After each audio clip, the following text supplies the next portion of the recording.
За сайн байцгаана уу? Өнөөдөр бид хоёр гадаргуугийн харилцан огтлцлын шугам тодорхойлох бодлого бодно. За эргэлтийн гадаргуунуудын харилцан огтлцол тодорхойлохдоо за тухайн гадаргуунуудын эргэлтийн тэнхлэгүүд хэрхэн байрлсан бэ гэдгээс хамаарат за бодох харгачил маань ялгаатай байдаг байгаа. За бид бол энд авснаар эргэлтийн тоор гадаргуу болон эргэлтийн конус гадаргуунуудын харилцан огтлцлын шугамыг тодорхойлох бодлого өгсөн байна. За бид энэ хүү бодлогыг туслах бөмбөлгийн аргаар тодорхойлно. За туслах бөмбөлгийн арга гэдэг нь бол тухайн хоёр гадаргуугийн эргэлтийн тэнхлэгүүд огтлцсон тохиолдолд за нэг төвтэй туслах бөмбөлгийн арга ашигладаг байгаа. За үндсэн нөхцөл маань ямар байх ёстой вэ гэхээр тухайн гадаргуунуудын нэгдүгээрт тухайн гадаргуунуудын эргэлтийн тэнхлэгүүд огтлцсон байх ёстой. За мөн за тухайн хоёр гадаргуугийн тэгш хэмийн хавтгай төвшний байршилтай байх ёстой. За тэгш хэмийн хавтгайг альфа гэж үзвэл альфа хавтгай нүүрний хавтгайтай төвшний байршилтай байна. За төвшний байршилтай тохиолдолд тэгш хэмийн хавтгай бид нар бөмбөлгийн туслах бөмбөлгийн аргаар ашигладаг байна. За тэгэхээр бид энэ бодлогыг эхлүүлэхийн өмнө аргачлалаа ерөнхийдөө ойлгосон байх хэрэгтэй. За бөмбөлөг гадаргууг ашиглана, туслах бөмбөлөг болгож ашиглана, туслах арга болгож ашиглана гэхээр бид бөмбөлгийнхөө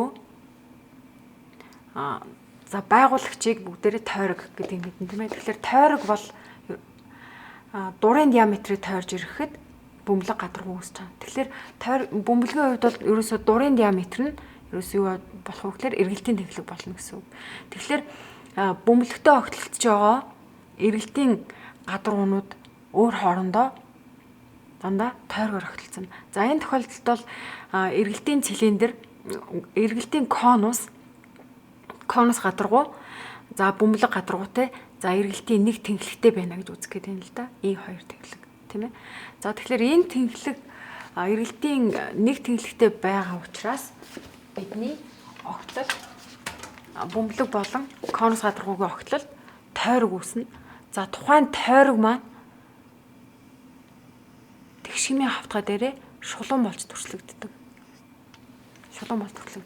За тэгэхээр ерөөсөө эргэлтийн тэнхлэг нь энэ учраас за энэ бол конусын өрөөрөг гарч байгаа гэсэн үг тийм ээ. За энэ суурьтайгаа параллел. За эргэлтийн тэнхлэгтэй перпендикуляр. За энэ бол тойрог. Тэгэхээр эргэлтийн энэ маань тэгш хэмийн хавтгай дээр шулуун бол төрслөгдөж байгаа. За бид бол эргэлтийн тэнхлэгт нь перпендикуляраар одоо энд ийшээ харах юм бол перпендикуляр чиглэлд харах юм бол энд бол тойрог харагдаж байгаа гэсэн үг тийм ээ. За дээрээс харсан боригч дээр бол энэ маань элбэслэг харагдана гэж. За тэгэхээр эргэлтийн тэнхлэгүүд нь давхцсан тохиолдолд одоо тойрог гардаг, тухайн тойрог нь шулуун харагддаг. За энэ нөхцөлийг бид нэр ашиглах гээд байгаа гэсэн үг. За тэгэхээр бүгдээрээ туслах бөмбөлгийнхөө төвийг эргэлтийн гадаргуунуудынхаа эргэлтийн тэнхлэгүүдийн огтлцол дээр сонгох ёстой. За тэгэхээр бид төвөө туслах бөмбөлгийнхөө төвийг энд сонгож авах нь зөв юм байна гэж ойлгох юм. За би нэг O1 төв гэж авах. O1 төв. За тэгэхээр эхлээд бид бас огтлын мужаа харах хэрэгтэй. Шууд бөмбөлгөө байгуулад явахаасаа өмнө огтлын мужаа харах хэрэгтэй. За эргэлтийн гадаргуунуудын тэгш хэмийн хавтгай өөрөө төвшний байршилтай, нүүрний төвшний байршилтай учраас бид тухайн эргэлтийн гадаргуунуудын хөвөө шугамуд бол нүүрний хөвөө шугамуд бол өөр хоорондоо харилцан огтлцож таарна тийм ээ. За тэгэхээр эндээс бүгдээрээ огтлцлын мужийг тодорхойлж болно.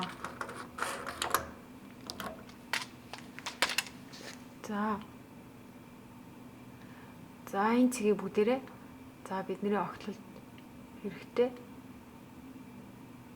А цэг гэж үүдэг. А цэг. За тэгвэл хөвөө шугамуд бол шууд тэгшмийг хавтгай дээр байрлаж байгаа учраас тийм ээ шууд огтлцсон тодорхой. За энийг бүгдээрээ тэгвэл бэз гэж үзье. Бэз. Тэгвэл А-гаас Б-гийн хооронд л ерөөсөө тухайн гадаргуунуудын огтлцлын шугам огтлцлын мужинд байна гэж үзэх гэдэг юм байна. Үзэн тийм ээ. За тэгэхээр туслах бөмбөлгийнхөө хамгийн бага радиусыг одоо хэрхэн сонгож авах вэ гэж. За тэгэхээр туслах бөмбөлөг маань нэг гадаргуугаа огтлж байхаар нөгөө гадаргуугаа шүргэж байхаар хамгийн бага радиустай бөмбөлөг сонгогдох ёстой. За тэгэхээр бид хэрэг конус гадаргууг шүргүүлээд бөмбөлгөө авах юм бол энэ маань ийм жижигхэн бөмбөлөг багтсан үүсэх ёстой тийм. Тэгэхээр бидний тоор гадаргууг огтлохгүй учраас бид бол яг үгээр тоор гадаргуугаа шүргсэн. За эргэлтийн конус гадаргууг маань огтлсон маягаар бүгдээрээ радиусаа сонгох хэрэгтэй. За тэгэхээр энэ дээр төвхтэй бөмбөлөг үүснэ гэхээр тоор гадаргууг шүргсэн байна гэж үзэхээр бүгдээрээ яах ёстой вэ гэхээр тоор гадаргуугийн байгуулагч буюу энэ хөвөө шугамын төв бол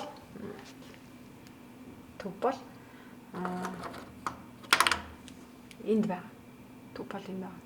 За тэгэхээр бүгдээрээ энийг за нэг O төв гэж бодчих. За энэ бол тоор гадаргуугийн байгуулагч юм тийм ээ. Төв механик шүү дээ. За тэгэхээр энэ хоёр төвийг холбож татснаар тоорыг шүргэх бөмбөлгийн цэг олдно гэсэн үг. За бүгдээрээ тэгэхээр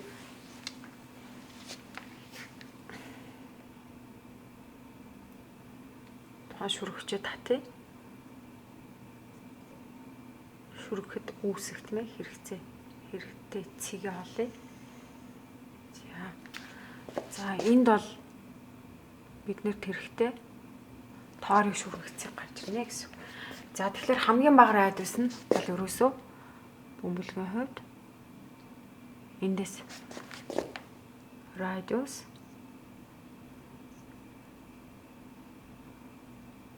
минимум хамгийн бага радиус нь ингэж олно. За тэгэхээр бүгдээрээ бөмбөлгөө байгуулад үзье. Бөмбөлгөө байгуулъя. За тэгэхээр шүргэгч цэгээ олцсон учраас шүргэгч цэгээ дайруулад бүгдээрээ за бөмбөлгөө үүсгэнэ.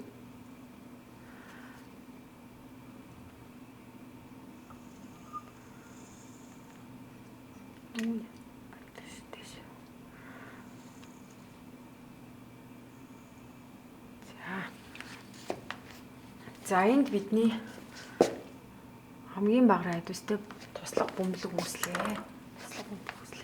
За тэгэхээр одоо бид эндээс энд байгуулсан ёсоор бидний сонгож авсан туслах бөмбөлөг маань конус гадаргуутай за тойргоор тогтолцсон тийм ээ. За яг энд харуулсан шүү. За тэгэхээр тэр тойрог маань хаана вэ гэхээр бидний зураг дээр бидний бүгдэл дээр за энд гарч ирж тойрог. За энэ тойргийг бүгдээрээ арай өөр өнгөөр зурж харуулъя. За энэ гарч ирж энэ тойрог. За харин тоор гадаргууг огтлж байгаа тойрог маань энэ гарч ирж. За нөгөө шүргэгчийг дайрсан энэ тойрог шүргэж байгаа нэгэсэндээ энэ хоёр гадаргуу маань тойргоор шүргэж байгаа гэсэн үг шүү дээ. Ингэж харагдана. За инхээр тухайн хоёр тойргийн огтлцол буюу бөмбөлөг гадаргуу дээр орж байгаа хоёр тойргийн огтлцлын цэгүүд наан болон цаана харагдах ёстой. За энийг ерөнхийд нь зурж харуулбал бидний конус дээр үүссэн өргөрөг нэг ингэж харагдана. Тийм ээ энэ налуу. За харин тоор гадаргуу дээр үүсэж байгаа өргөрөг маань за арай том тойрог ингэж харагдана. За тэгээд бид эндээс бөмбөлөг гадаргуу дээр байгаа хоёр тойргийг огтлцуулна гэж үзэж байгаа учраас энд нэг цэг үүснэ гэж ойлгох гэдэг юм л доо. За тэгэхээр бидний бодлого дээр саяхан тодорхойлсон хоёр цэг маань энд давхцаж харагдаж шүү дээ. Тэгшгмийн хавтгай дээрээ энэ маань өгтргөө мөрөө шугам маань за хавтгай мөрөө шугам мэд давхцаж харагданаа цэгүүд нь тийм ээ. За тэгэхээр энэ одоо бүгдээрээ Б гэж тэмдэглэсэн учраас С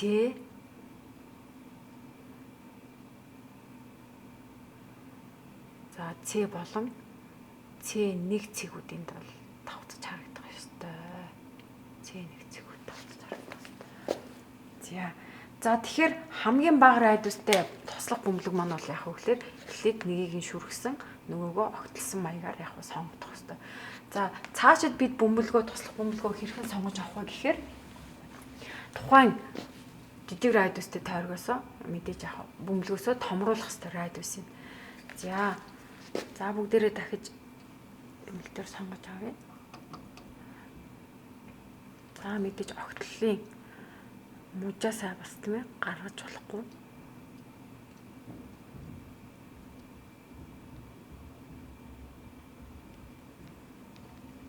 За ингээд нэг туслах бөмбөлөг авчээ. За ингээд заавал бүгдийг наагуулах шаардлагагүй тийм ээ.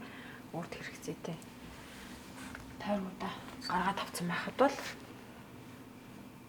болно.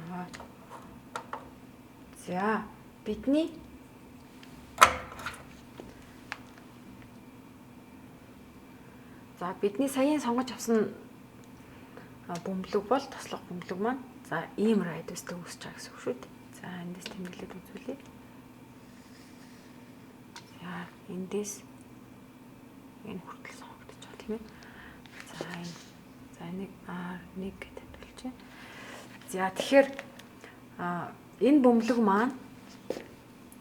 гадаргуу маань конусыг за эндээс энэ хүртэл диаметр бүхий тойргоор хогдол. За харин тоор гадаргуутай маань энд хогдолцож байна.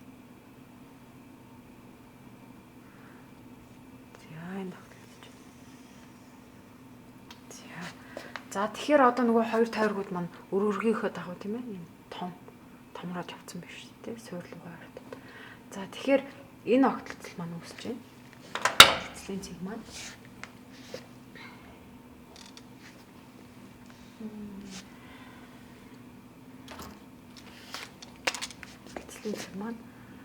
за энд үүсэж байна. За энийг бүгдээрээ за Д цэг гэж үзье. Д болон Д1 цэгүүд. Наан цаана харагдаж байгаа. За бүр тухайлбал цаана харагдаж байгаа одоо хаалт тгийг хөдөлж байна тийм ээ. За энэ мэдчлэн бид нар за туслах бөмбөлгүүдийг томруулах за өшөө нэмэлт цэгүүдийг олъё гэвэл яг өшөө олон бөмбөлгүүдийг сонгож авч болно. За цэгүүдийг одоо бид нар олсон цэгүүдээ за ингээд холбосноор тухайн хоёр гадаргуугийн огтргуйн мөрөө шугам үүснэ. За энэ бол бидний үр дүн явж байгаа гэсэн үг шүү дээ.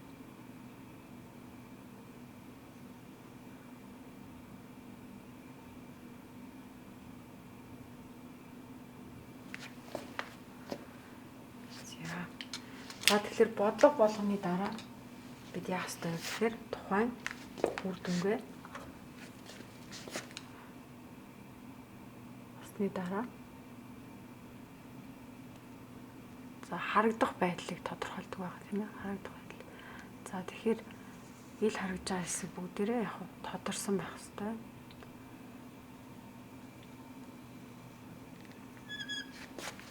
За эндээс энэ хүртэл бол ил харагдах ёстой.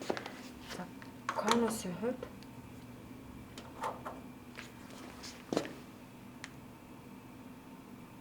Сүүрийн хэсэг хэл харагдах хэрэгтэй.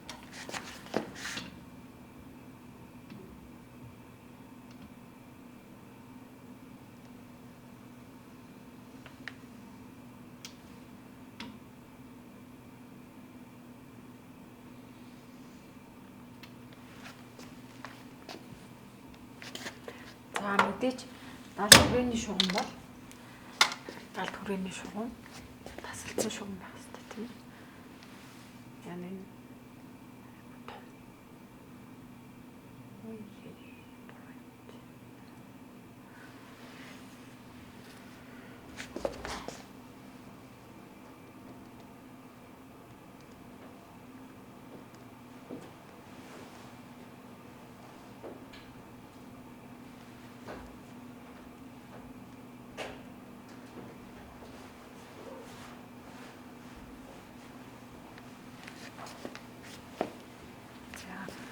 за энэ хэсэг тоорын